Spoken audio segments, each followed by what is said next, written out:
Magandang araw po sa inyong lahat, mga kapatid at kababayan dyan sa Romania. Si Pastor Charlie Polito at binabati ko kayo sa pangalan ng ating Panginoong Jesus at ating tagapagligtas. At saka on behalf of the Redeemer Baptist Church family dito sa Sicagoland. Hello po Pastor Yon, Sister Marinela, Sister Liz, Mary Gabe, Sister Christian family. Sa mga kapatid, nakita natin noong nakaraan ang napakagandang katotohanan ng 2 Corinthians 5:17 na kung sino man ay na kay Kristo, siya ay bagong nilalang. Ang dating pagkakakilanlan ay lumipas na at ang Diyos ay nagbigay ng bagong buhay. Ngayon po naman ay nais kong malaman natin ang mahalagang tanong na dapat nating pag-isipan. Ang pagiging bagong nilalang ba ay nangangahulugang tapos na ang lahat? Ang sagot ay hindi po. Sa katunayan po ay doon pa lamang nagsisimula ang tunay na paglalakbay ng pananampalataya. At maaaring nasabi ko na po ito noon, pero inuulit ko lang dahil napakahalaga ng katotohanan na ito. Gaya po na kapag ang isang sanggol ay ipinanganak, hindi iyon ang katapusan ng kanyang buhay. Iyon ang simula ng paglaki. Kailangan siyang pakainin, alagaan at gabayan upang siya ay lumakas at maging ganap. Ganon din po sa buhay spiritual. Kapag ang isang tao ay lumapit kay Kristo, siya ay tunay na isinilang na muli. Ngunit, ang bagong buhay na iyon ay hindi dapat manatiling maliit at mahina. Ito ay kailangang palaguin, patatagin at paunlarin sa pamamagitan ng biyaya ng Diyos. Kaya ang tanong po ngayon para sa bawat mananampalataya ay hindi lamang ako ba ay naligtas na, kundi ako ba ay lumalago kay Kristo? Sa totoo lang po, hindi tayo iniligtas ng Diyos upang maging spiritual na sanggol, manatili tayo doon. Tinawag niya tayo upang maging matatag, may bunga, at lalong maging katulad ni Kristo. Kaya ngayon po ay pupunta tayo sa susunod na mahalagang bahagi ng ating pag-aaral. Paano nga po ba palaguin ang bagong buhay? Kung tayo po ay tunay na bagong nilalang kay Kristo, ang susunod na tanong ay hindi na ligtas na ba ako? Kundi, paano ako lalago? Ang bagong buhay ay regalo ng Diyos. Ito ay biyayang hindi natin kayang pagtrabahuhan o bilhin. Ngunit, ang paglago sa buhay na iyon ay isang responsibilidad ng bawat mananampalataya sa tulong at kapangyarihan ng Banal na Espiritu. Hindi tayo naligtas upang manatiling sanggol sa pananampalataya. Tinawag tayo upang lumago, upang tumatag at upang maging mabunga sa ating buhay kay Kristo. Kaya unang-una, lumago sa pamamagitan ng salita ng Diyos. Kaya ng sabi ko po noon, nung nakaraan, sinasabi sa Romans 10:17, kaya't ang pananampalataya ay nanggagaling sa pakikinig, at ang pakikinig ay sa pamamagitan ng salita ni Kristo. Kung paano po nagsimula ang inyong pananampalataya, ay ganun din sa paglago. Hindi po sa dami ng emosyon, hindi po sa lakas ng loob, hindi po sa sariling determinasyon, kundi sa patuloy na pakikinig at pag-aaral ng salita ng Diyos.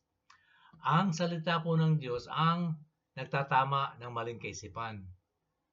Ang salita po ng Diyos ang nagpapalakas sa nangihinang puso.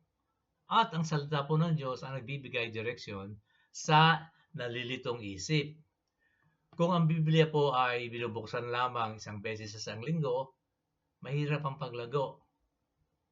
Pakinggan po muli natin ang paalaala ng 1 Peter 2:2. Gaya ng mga sanggol na bagong silang, manabik kayo sa dalisay na gatas ng salita upang kayo'y lumago. Di po ba? Ang bagong buhay ay nangangailangan ng spiritual na pagkain. Kung ang isang sanggol ay hindi kakain, siya ay manghihina, di po ba? Ganun din ang mananampalataya na hindi pinapakain ang kanyang kaluluwa ng salita ng Diyos. Kaya nga po, kahit abala sa trabaho, kahit pagod sa araw-araw na gawain, maglaan ng panahon para sa salita. Dahil doon po nanggagaling ang katatagan ng pananampalataya. Tapos po, kailangan lumago sa pamamagitan ng panalangin. Ang bagong buhay ay hindi lamang relasyon sa doktrina. Ito ay relasyon sa Diyos. Sinasabi sa Jeremiah 29:12, tumawag kayo sa akin at kayo'y lalapit at mananalangin sa akin. At ano mangyayari? Papakinggan ko kayo. Ang panalangin po ay hindi ritual. Hindi ito memorized speech. Ito po ay pakikipag-usap ng anak sa Ama. Bilang bagong nilalang kay Kristo, tayo po ay may access sa Diyos. Hindi na po tayo dayuhan. Hindi na rin po tayo hiwalay sa Kanya. Kaya nga po, pag natutukso ka o tayo, manalangin. Kapag nangihina tayo, manalangin. Kapag naguguluhan tayo, manalangin. Iyon po ang paglago po ay nangyayari kapag ang puso natin ay natututong dumepende sa Diyos araw-araw. Yun po.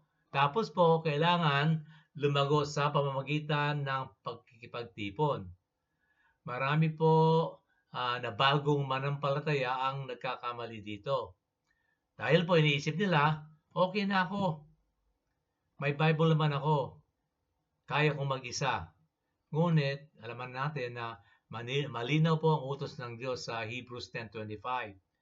Huwag nating pabayaan ang ating pagtitipon. So, ang Kristyanismo po ay hindi solo journey. Ito po ay pamilya. Pamilya sa loob ng church. Doon sa loob may magpapaalala sa atin ng katotohanan. May mananalangin para sa atin. May magtutuwid sa atin kapag nalilihis tayo. Lalo na sa mga dumaraan sa lungkot, pressure o pag-isa, napakahalaga ng community ng mga mananampalataya. Alam din po natin na ang simbahan ay hindi perfecto. Ngunit ito po ang design ng Diyos para sa paglago. Yun po. Tapos po, kailangan lumago sa pamamagitan ng pagsunod. Narito po ang isang mahalagang prinsipyo. Hindi daw po tayo lalago sa kaalaman lamang. Lalago tayo sa pagsunod. Sinasabi sa James 1:22, maging tagapagtupad tayo ng salita at huwag tagapagpakinig lamang. Sa totoo lang po, maraming nakikinig, ngunit konti ang sumusunod. Kaya nga po, kapag po ang salita ay nagsasabing magpatawad, ay magpatawad. At kung nagsasabing umiwas sa kasalanan, ay umiwas. At kung nagsasabing magmahal, ay magmahal naman po. So, ang pagsunod po ang patunay na ang bagong buhay ay tunay.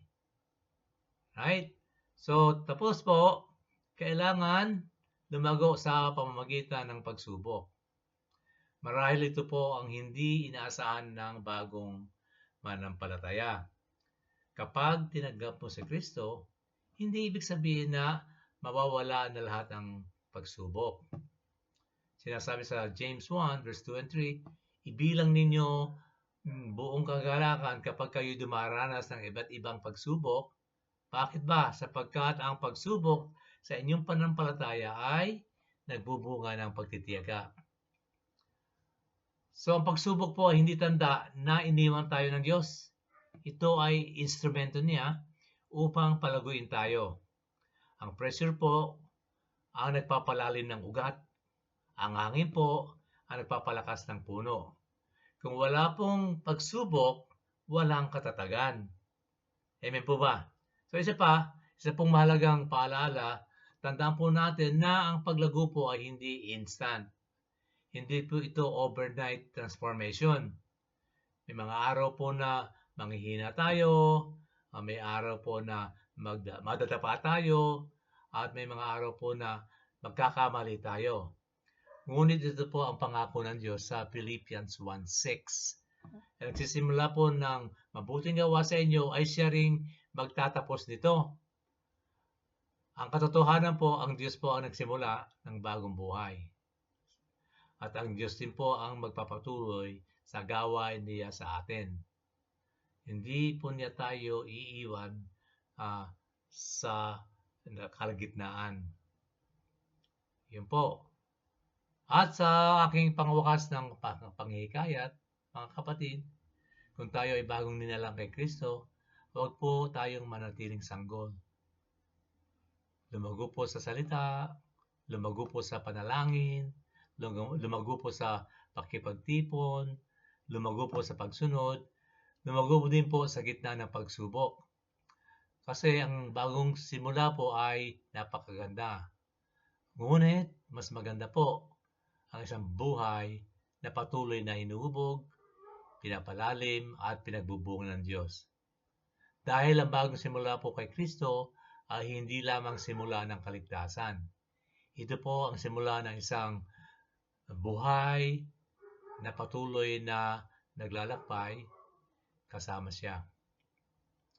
At bago po natin tuluyang tapusin ang mensahe na ito, nais kong mag-iwan ng isang mahalagang hamon sa bawat isa. May isang simpleng prinsipyo po sa buhay na alam natin lahat na ang isang bagay daw ay maaari lamang pong lumago kung ito ay buhay.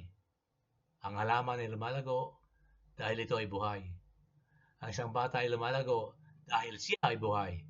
Ngunit kung ang isang bagay ay wala pong buhay, hindi ito maaaring lumago kahit gaano paalagaan o diligan. Ganon din po sa buhay espiritual. Ang lahat po ng ating pinag-uusapan ngayon, kaya ang paglago sa salita, ang paglago sa panalangin, ang paglago sa pagkipagtipon, ang paglago sa pagsunod ay maging ang paglago sa gitna ng pagsubok. Iyon po ay posible lamang kung may tunay na espiritual na buhay sa loob natin. Kaya narito po ang hamon ng dapat itanong ng bawat isa sa kanya-kanyang sarili. Ako ba ay tunay na buhay kay Kristo? Hindi po yung mga tanong na nagsisimba naman ako. May alam ba akong Bible verse? Relihiyoso ba akong tao? Ang tunay na tanong po ay, ako ba ay nagiging bagong nilalang kay Kristo? Sapagkat kung tayo ay tunay na buhay kay Kristo, ikaw ay lalago. Maaaring mabagal minsan, maaaring may mga pagkakataong madadapa tayo, ngunit may paglago. Kung walang pagbabago, kung walang pagnanais sa salita, kung walang pagnanais lumapit sa Diyos, marahil ang mas mahalagang tanong ay hindi, paano ba ako lalago? Kundi, ako ba ay tunay na nabigyan ng bagong buhay kay Kristo? Kaya, nga po, kung tayo ay buhay kay Kristo, ipakita natin ito sa pamamagitan ng patuloy na paglago. At kung hindi pa tayo tiyak, ang paanyaya ni Kristo ay bukas pa rin. Lumapit tayo sa Kanya, manampalataya sa Kanya, at tanggapin ang buhay na bago na nanggagaling sa Kanya na siya lamang ang makapagbibigay. Sapagkat ang tunay na paglago ay nagsisimula lamang sa tunay na buhay kay Kristo. Yun lang po mga kapatid, sana ay manatili tayong umaasa sa ating Panginoong Hesus. Salamat po, hanggang sa muli. Bye-bye po.